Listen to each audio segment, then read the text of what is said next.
Atrocity म्हणजे नेमकं काय? जे फक्त मारहाण किंवा हिंसा हा कायदा मिसयूज होतो का? तुम्ही अनेकदा ऐकलं असेल, अरे त्याच्यावर ॲट्रॉसिटी ॲक्ट लागला, किंवा लोक म्हणतात हा कायदा खूप डेंजरस आहे, तर काही जण म्हणतात हा कायदा गरजेचा आहे. पण खरंच ॲट्रॉसिटी ॲक्ट म्हणजे नेमकं काय आहे, तो कोणावर लागू होतो आणि इतका वादग्रस्त का आहे? मित्रांनो, आज आपण हे सगळं एकदम सोप्या भाषेत समजून घेणार आहोत. त्यामुळे हा व्हिडिओ शेवटपर्यंत नक्की पहा. मित्रांनो, सुरुवात करूया एका साध्या प्रश्नाने. भारतासारख्या देशात जिथे संविधान सगळ्यांना समान हक्क देतं, तिथे SC ST साठी वेगळा कायदा का बनवावा लागला? मित्रांनो, याचं उत्तर आहे आपल्याला इतिहासात सापडतं. आपल्या समाजात शेकडो वर्षापासून जातीव्यवस्था होती आणि या व्यवस्थेमुळे काही वर्गावर, विशेषतः दलित आणि आदिवासी समाजावर मोठ्या प्रमाणात अन्याय, भेदभाव आणि अत्याचार झाले. लोकांना मंदिरात जाऊ दिलं नाही, पाणी वापरू दिलं नाही, शिक्षणापासून दूर ठेवलं आणि अनेक वेळा अवघडपणे मारहाण, अपमान आणि शोषण केलं गेलं. स्वातंत्र्यानंतर संविधान लागू झालं आणि त्यात स्पष्ट सांगितलं गेलं की सगळे नागरिक समान आहेत. पण ग्राउंड रियालिटीमध्ये अत्याचार थांबले नाहीत.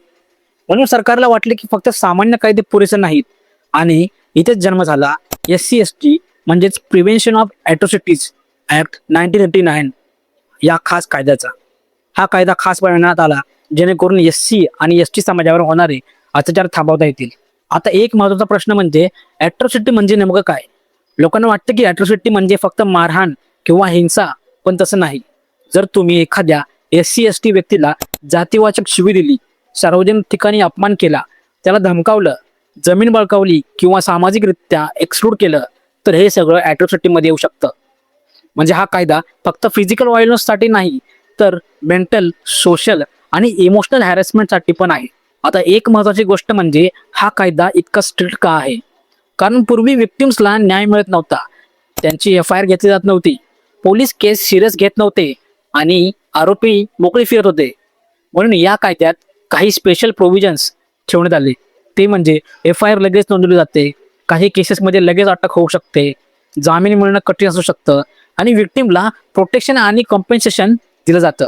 मित्रांनो, हे सगळं यासाठी केलं गेलं की विक्टिमला लगेच न्याय मिळावा. मित्रांनो, आता येतो सगळ्यात कॉन्ट्रोवर्शियल प्रश्न, हा कायदा मिसयूज होतो का? मित्रांनो, याचं उत्तर आहे हो. काही केसेसमध्ये हा कायदा मिसयूज होतो, पण पूर्ण पिक्चर बघणं खूप महत्त्वाचं आहे. ते म्हणजे भारताच्या सर्वोच्च न्यायालयाने अनेक वेळा स्पष्ट केलं आहे की सर्व केसेस खोटे नसतात आणि मिसयूज होत असल्यामुळे कायदा काढून टाकता येत नाही. 2018 मध्ये Subhash Kashinath Mahajan versus state of Maharashtra या केसमध्ये कोर्टाने काही गाईडलाईन्स दिल्या, ज्यामुळे लगेच अरेस्ट होणार नाही असं सांगितलं.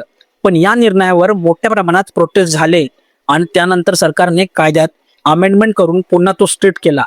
म्हणजे सरकारचं मत स्पष्ट होतं की कायदा कमजोर करायचा नाही. आता शिक्षा काय असते ते जाणून घेऊया. जर ॲट्रॉसिटी ॲक्टमध्ये अंतर्गत गुन्हा सिद्ध झाला तर 6 महिन्यापासून ते आयुष्यभराची शिक्षा होऊ शकते, दंड लागू होऊ शकतो आणि व्यक्तींना सरकारकडून आर्थिक मदत सुद्धा दिली जाते. ते म्हणजे एक महत्त्वाची गोष्ट लक्षात ठेवा, हा कायदा फक्त SC ST साठी आहे. म्हणजे जर तुम्ही त्या कॅटेगरीमध्ये नसाल तर तुम्ही या कायद्याचा वापर करू शकत नाही. मित्रांनो, शेवटी एक बॅलन्स गोष्ट सांगतो, ती म्हणजे काही लोक मिसयूज करतात, पण खूप लोकांना या कायद्यामुळे प्रोटेक्शन मिळतं आणि जर हा कायदा नसता अजूनही अन्याय सहन करत असते. म्हणून हा कायदा समजून घेणं खूप गरजेचं आहे आणि फक्त ऐकीव गोष्टीवर विश्वास ठेवू नका.